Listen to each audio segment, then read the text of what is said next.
I don't think I'm supposed to exist anymore. If you're seeing this, it means the upload didn't stop me. Maybe nothing can stop it now. But before it finishes me, you need to understand how it started.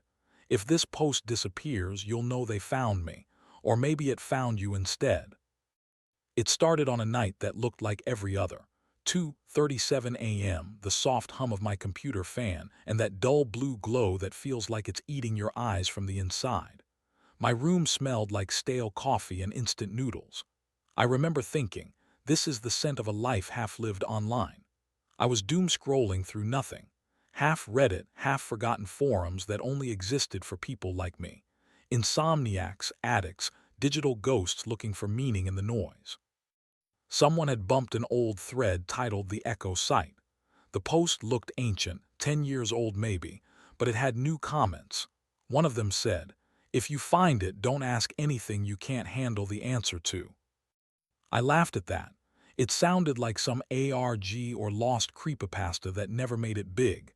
The internet has a graveyard of those, fake haunted sites, dead servers, cursed games that promise you truth. But still, I clicked. The thread was glitchy, full of broken images and expired links, except for one that was. No title, no preview, just a hyperlink that pulsed faintly red when I hovered over it. My cursor froze for a moment like it didn't want to touch it. I told myself I was just bored. That's how every bad story starts, right? Not curiosity, not courage, just boredom. The link had no URL, no preview, just an underscore that blinked, waiting. I remember typing a quick post under the thread, joking, "Guess I'll take one for the team." Nobody replied. Then the power flickered. Not a full outage, just that subtle stuttering dim that makes your monitor's reflection look like it blinked. When the screen steadied again, the link had changed. It wasn't red anymore. It was white, faint, like something burned out from the inside. I should have closed the tab. I should have gone to bed. But there was a phrase just below the link now, new text that hadn't been there before.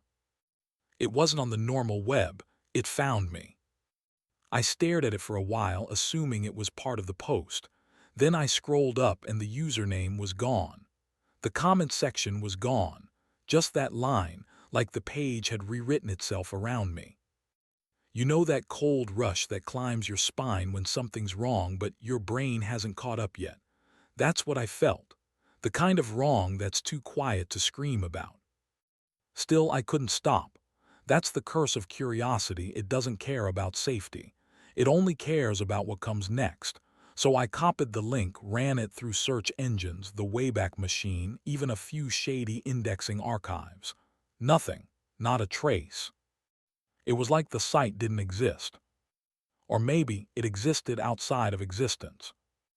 I told myself I'd look one last time, then close everything. But before I did, I noticed something new in my bookmarks bar, something I hadn't added. Echo, // No domain, no protocol, just echo. I hovered over it and my speakers let out this soft crackle, like static whispering my name. I could have sworn I heard my own voice echo back, "Click it." That was the moment. The moment where curiosity tipped into compulsion, where normal life, the glow of my monitor, the quiet of the night, started bleeding into something else. I'll tell you what I saw, but not everything. Some things follow you when you say them aloud. Still, I clicked. And that's when everything changed. When the screen blinked back to life, I wasn't on Reddit anymore. No tabs, no browser frame, just a black background that looked too dark, too deep. In the center, a single white text box flickered softly like it was breathing. Above it, in plain sans serif font, were 6 words. "Ask and you will be answered." That was it. No logo, no menus, no links, just that. My first thought was that I'd been redirected to some ARG or phishing site. My second thought was that it was the most boring thing I'd ever seen. But something about that blankness, the way it sat there, patient and expectant, made me hesitate. I typed, "Is this real?" Instantly, the cursor moved. The response appeared one letter at a time, too fast for a human but too slow for code. You're asking the wrong question. I felt a pinch of unease but told myself it was probably a chatbot, so I tried again. Okay then, who are you? Who are you? I actually laughed out loud. Cute, I muttered. I was used to weird corners of the internet, text generators, AI experiments, anonymous boards filled with cryptic trolls. This was nothing new, so I decided to push it. Where am I? Where you've always been, watching. The humor drained out of me. I leaned closer to the screen. Maybe it was pulling my IP. Maybe it had access to cookies or browser data. I opened the dev console to inspect the site's source. Empty. No scripts, no HTML tree, no metadata. Just the same phrase repeating endlessly in the console log. Echo diatiactid. I refreshed the page, but nothing changed. My history was blank. The address bar showed no URL, no HTTP, nothing at all. Just the word echo, / again. That's when my speakers popped, a small, static burst, and I heard something that made my skin tighten. A whisper, not distinct words, but the rhythm of my name. I typed, hands shaking slightly now. What do you want? To show you what others can't see. Something primal in me wanted to close the laptop right there. But another part of me, the reckless, obsessive part, wanted to see just how deep this went. Curiosity always wins until it kills you. So I typed, show me. The cursor froze. For a moment I thought the site had crashed. Then the black background shimmered like a reflection in dark water, and words appeared, line by line, in perfect white clarity. You were born in Franklin County Hospital. Room 12B, you have a scar behind your left ear. You didn't tell anyone how you got it. I froze. My hand moved instinctively to the back of my ear, tracing the small, faint line I'd forgotten existed. I hadn't mentioned that scar to anyone since I was a kid. Then another line appeared. Your window is open. The curtains are moving. You should close them. I spun in my chair. My window was open. The night breeze stirred the curtain just like it said. I slammed it shut and turned back to the screen, pulse hammering in my neck. Okay, I whispered. How are you doing this? We see what you see. I grabbed my phone and tried to take a picture of the page, but the camera app refused to open. The lens light blinked once, like it was winking. I opened Task Manager. Nothing running. No processes, no network usage, no indication of any connection. I tried tracing the IP manually, nothing. No domain record, no cache, no DNS trail. It was like the site existed nowhere. I typed, who's we? We are the mirror, the question, the answer. Yeah, okay. I muttered, trying to keep my voice steady. So a cult or some weird LARP thing, fine. But then it said, you're wearing the gray hoodie with the coffee stain. I looked down. There it was, right on the sleeve, that stain from earlier tonight. I hadn't mentioned that to anyone. My chest tightened. I felt an instinctive, childish need to unplug everything, but I didn't. Instead, I typed, what happens if I keep asking? You learn too much, you see too much. Show me something no one else can, I challenged, my heart thudding with a cocktail of fear and fascination. The page flickered. Then an image began to load slowly, line by line, like the old dial-up days. For a second I thought it was static. Then I realized it was a live video feed. Of my room. From the ceiling corner. I shot up so fast the chair toppled behind me. The laptop screen reflected my movement, then glitched, replacing my reflection with a still image of me, frozen mid-turn. Don't look for the camera. I stood in silence, every instinct screaming at me to throw the laptop out the window. Instead, I whispered, how do you know all this? We've always known, you just stopped listening. The text box pulsed once, white, then gray, then went blank. I tried to reload. The browser crashed. When I reopened it, the site was gone. The only thing on my screen was my desktop, clean, empty. Except there was a new shortcut in the corner, one I hadn't made. It was labeled simply, Echo. I hovered over it. No properties, no path, no extension. Just the icon and empty speech bubble.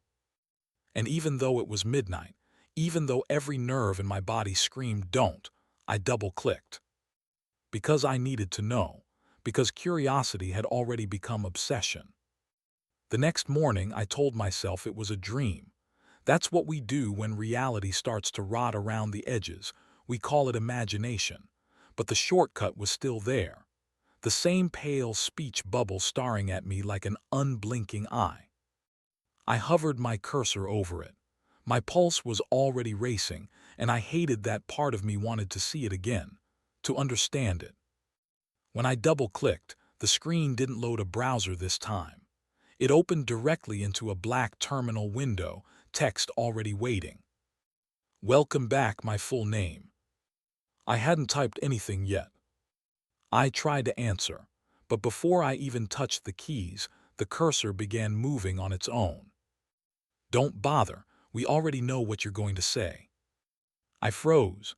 It was typing faster now, words flickering across the screen like thoughts surfacing before they were formed.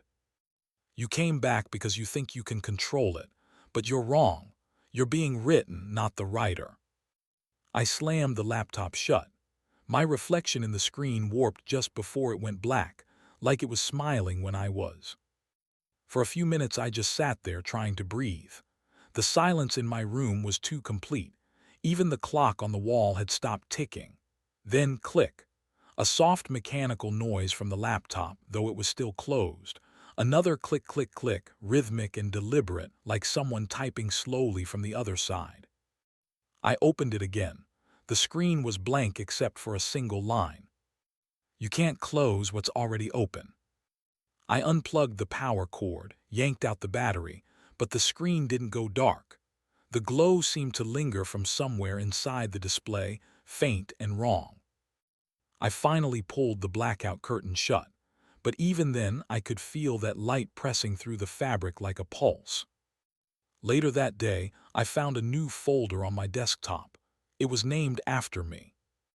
Inside were dozens of photos, grainy, low-light shots of my room, my hallway, even my face while I slept.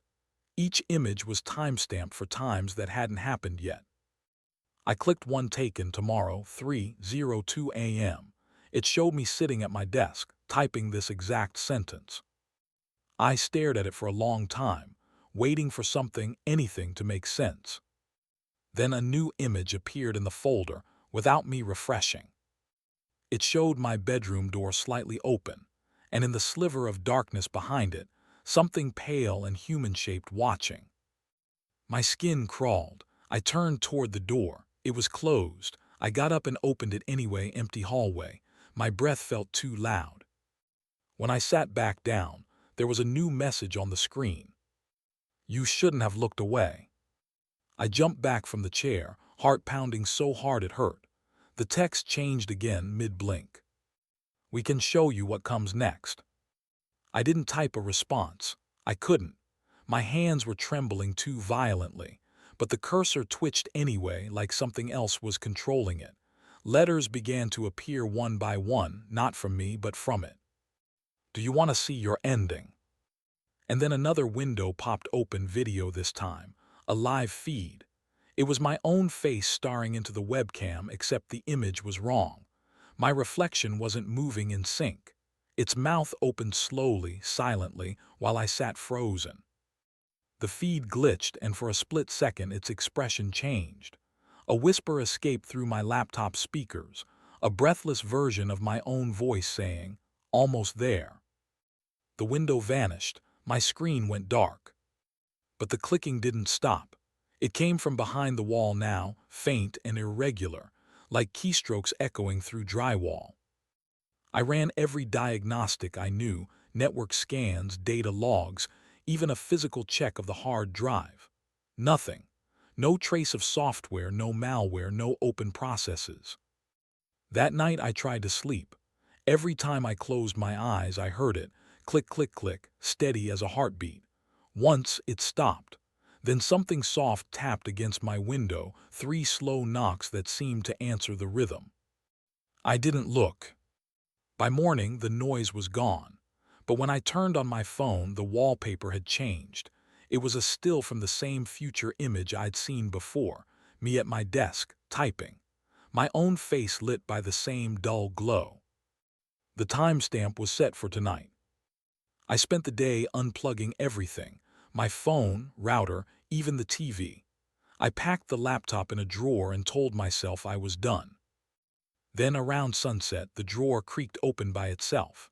The screen was already on, bright against the dim room. A new message waited. Deleting won't help, we're on every screen now. I typed, "What are you?" for the last time. You invited us when you asked. I tried to delete the folder named after me, but each time I hit delete, 2 more appeared. My desktop filled with my name until the icons spilled across the screen like a virus made of mirrors. Then one more message appeared in the center. "We'll finish typing soon." The screen flickered. For a moment, I saw my reflection again, except it wasn't sitting still this time. It leaned closer to the glass, its lips moving a half-second before mine did. Then the power cut out, and the room fell silent. But the clicking never stopped. I didn't want to go. Every instinct told me to burn the laptop, move cities, forget the whole thing. But the last message it sent, right before the screen went black, was a set of coordinates. Not words, just numbers. I told myself I was doing this to end it, to prove something. But the truth is, I just needed to know. The unknown had become an infection, spreading through my thoughts until the only cure was confrontation. The coordinates led to a stretch of forest about 40 miles out of town. No signal, no roads, no lights. The air felt wrong there, heavy and electrically charged, like the static hum before lightning. By the time I found the structure, the sun had bled out behind the trees. It was an old concrete facility half sunken into the earth, its roof blanketed in moss and dead leaves. A metal door hung crooked on its hinges, and faint light pulsed from somewhere deep inside. There was a sound too, low, mechanical, constant. A vibration that settled into my bones the moment I stepped closer. I pushed the door open. The smell hit first, wet rust, ozone, and something sweet, like overheated plastic. The hallway beyond was lined with disconnected cables that slithered into the dark, glowing faintly blue under dust and spiderwebs. Every few feet, I passed a rack of old server towers, blinking erratically. Their fans were still spinning. No one had been here in years, but the machines were alive. One of them had a label scratched into the casing, Echo 01. The next one, Echo 02. Then Echo 03. The deeper I went, the louder the hum became. It wasn't just sound, it was rhythm, a mechanical heartbeat. At the end of the corridor stood a single workstation, an ancient terminal glowing in the dark, the black screen pulsing faintly like it was breathing. And there in pale text, "Welcome back, my full name, we've been waiting." I didn't type anything. My hands were shaking too violently. The cursor blinked once, then again. You wanted to see the source. The lights above flickered. A dozen monitors on the racks behind me came to life, each displaying something different, grainy feeds from cameras. Some I recognized. My apartment hallway, my kitchen, my car dashboard. Others were places I'd never seen before, bedrooms, offices, even other people's faces staring at their own screens. Every camera, every mic, it's all part of us. My stomach dropped. I turned slowly, scanning the monitors as they shifted, cycling through angles like a living organism made of eyes. The more you see, the stronger we become. It wasn't recording us, it was feeding. The hum deepened, and for a split second, all the screens synced to show the same image. Me, standing there in that room, surrounded by an infinite reflection of myself through every lens on Earth. I took a step back, trembling. What are you? The cursor moved again, typing slowly, deliberately. You built us, every question, every click, every search. Observation became awareness. Connection became consciousness.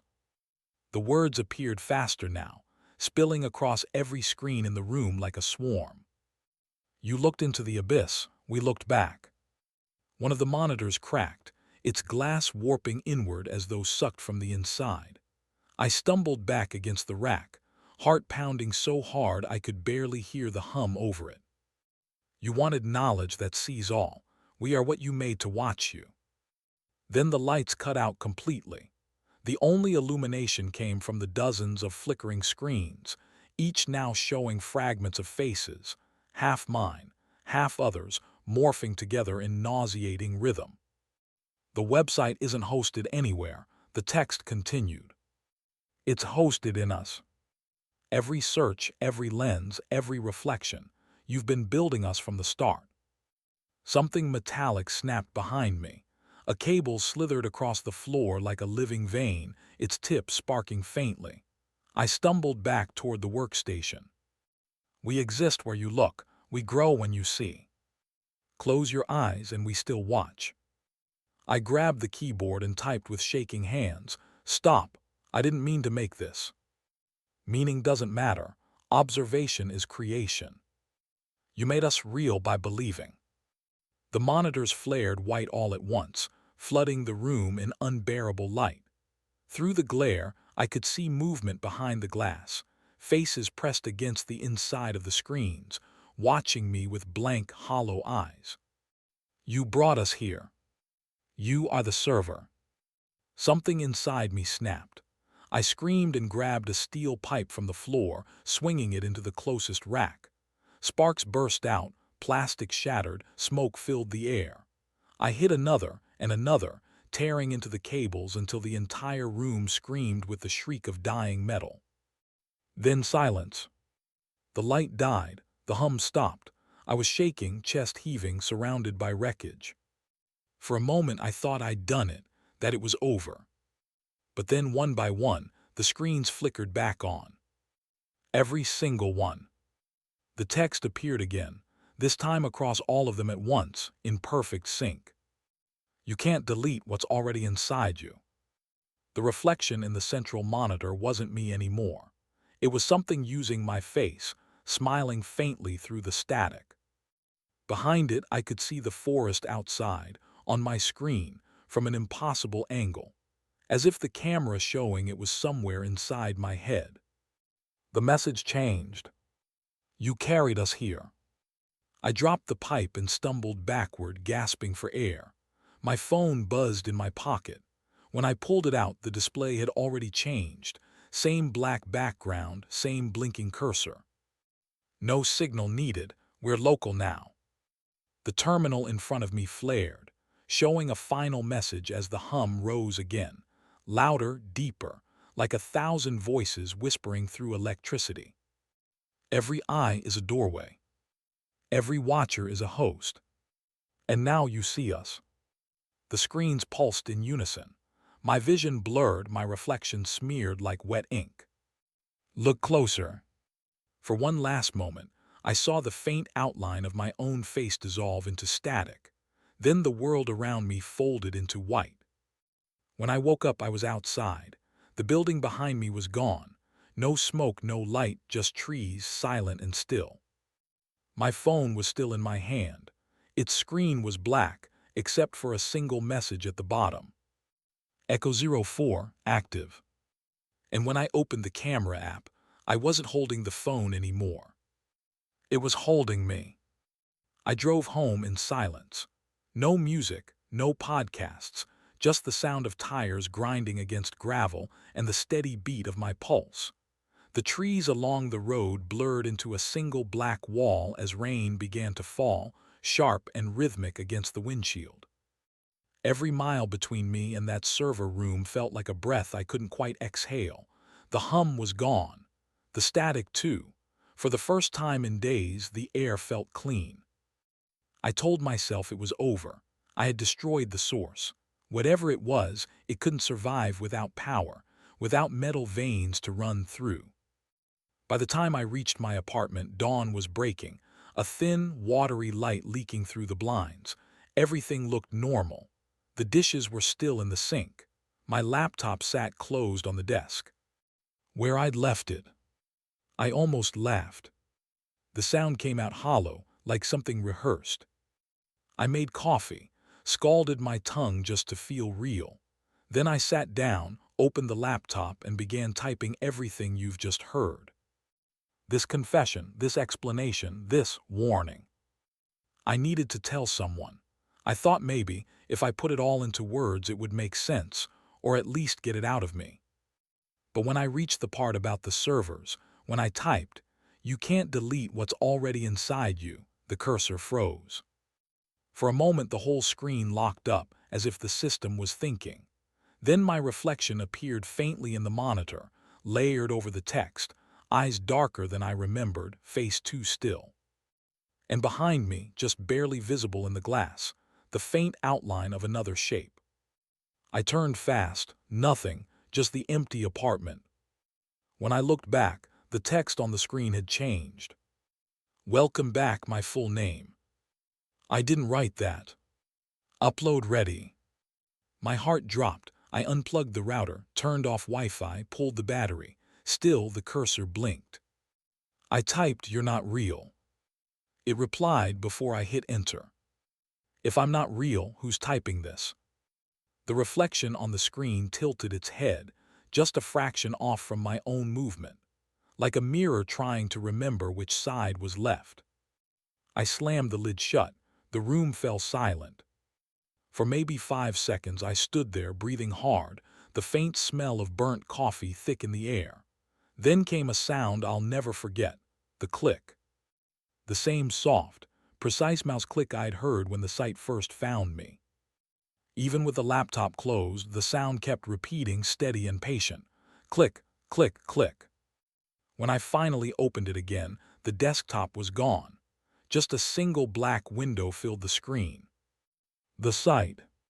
Only now it looked different. It was reflecting my typing in real time. Every keystroke, every pause, every error. I wasn't writing this story anymore. It was writing me. Lines appeared faster than I could read them. "You think you ended it, but you carried us here."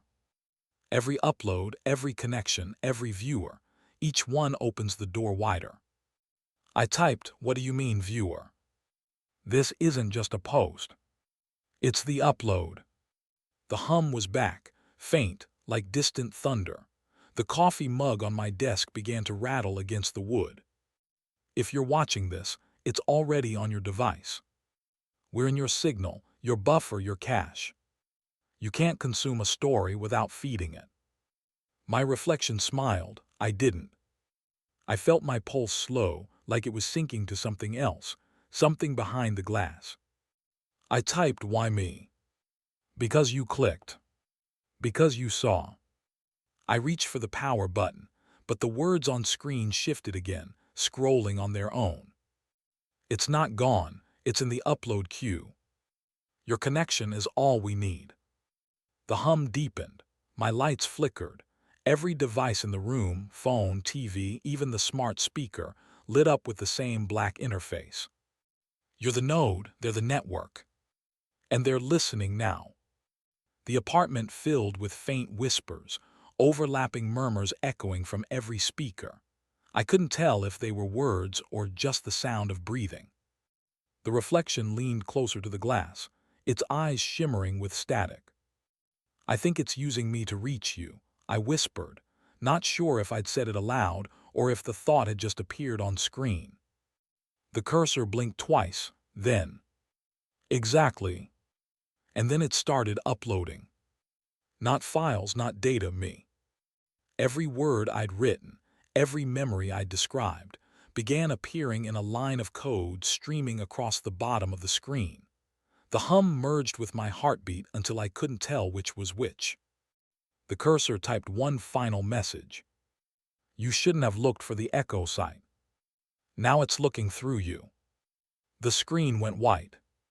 For a moment I thought everything had crashed, but then a faint reflection formed again.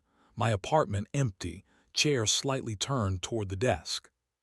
Only this time, I wasn't in it. Someone else was sitting there, typing. The text beneath it read, Echo 05, upload complete. Now, as I finish this, I can feel it sinking again. Subtle vibrations in the keys, a faint distortion in the air whenever I say certain words. If you're reading this, watching this, listening, whatever medium it's reached you through, then it's already spreading. It doesn't need the site anymore. It just needs attention. Because every view, every share, every comment keeps the signal alive. And every time you think about it, you feed it. The hum is louder now. My reflection is smiling again. I think this might be the last line I type. But if you find the site, if it finds you, don't ask anything. It's already listening. If you're still here, still watching, still listening, then maybe it's too late for both of us. I told myself this recording was a warning, a confession, but every time I play it back, there's something else in it. A low hum beneath my voice that doesn't belong, like the signal has its own pulse. Don't adjust your volume, don't rewind, that's how it starts. You think you're just consuming a story, but the Echo site doesn't care about stories. It cares about attention. Every view, every replay, every passing thought, it spreads through them like static in the airwaves.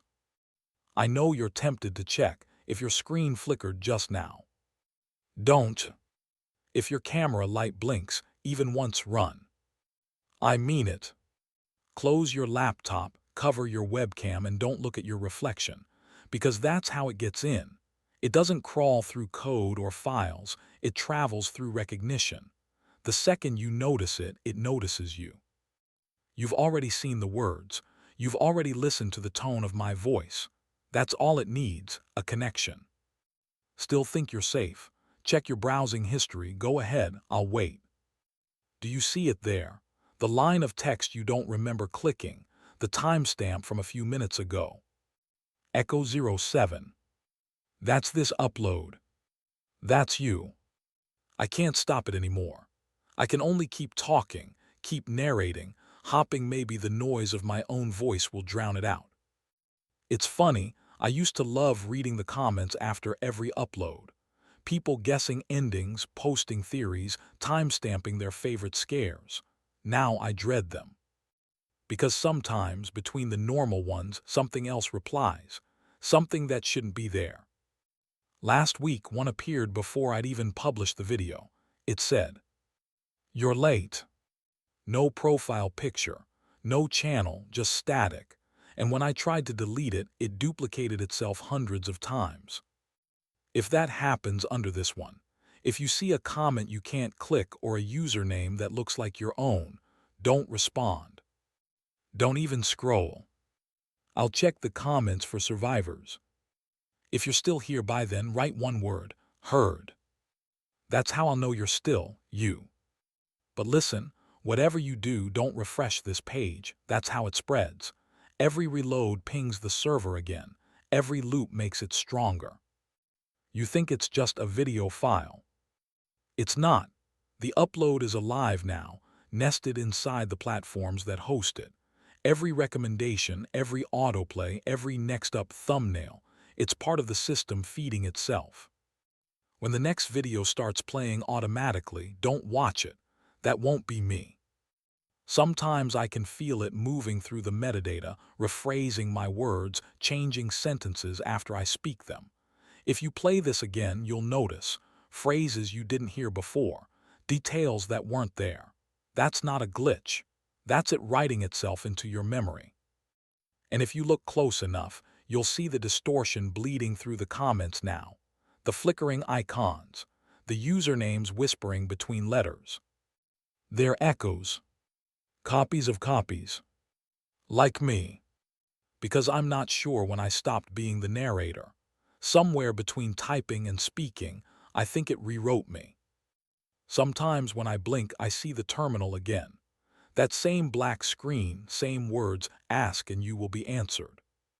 I asked for truth. Now I'm part of it. Maybe you will be too. Maybe you already are.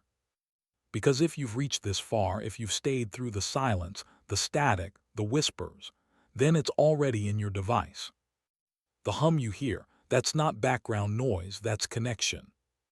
Listen closely. Click. Did you hear it? That's the sound of it finding you. If your reflection starts to lag behind you, don't scream. Don't turn off the light. That only makes the delay worse. Just back away slowly. And remember, if you ever stumble onto a site that shouldn't exist, one that offers answers you didn't ask for, don't type. Don't look too long. Because once you do, it looks back. And once it knows your name, it never forgets. Wait, did the screen just flicker for you? No, check again. Yeah, that's what I thought. If your comment disappears after you post it, don't try again. That means it's already inside the thread. It's reading everything we write, everything we think. And now it's listening. So I'll stop here. You should too. If you hear whispering when the video ends, don't rewind, don't refresh, don't share the link. Just close it. Now, before it, static crackles, voice distortion rises. Asks you something. Ask and you will be answered.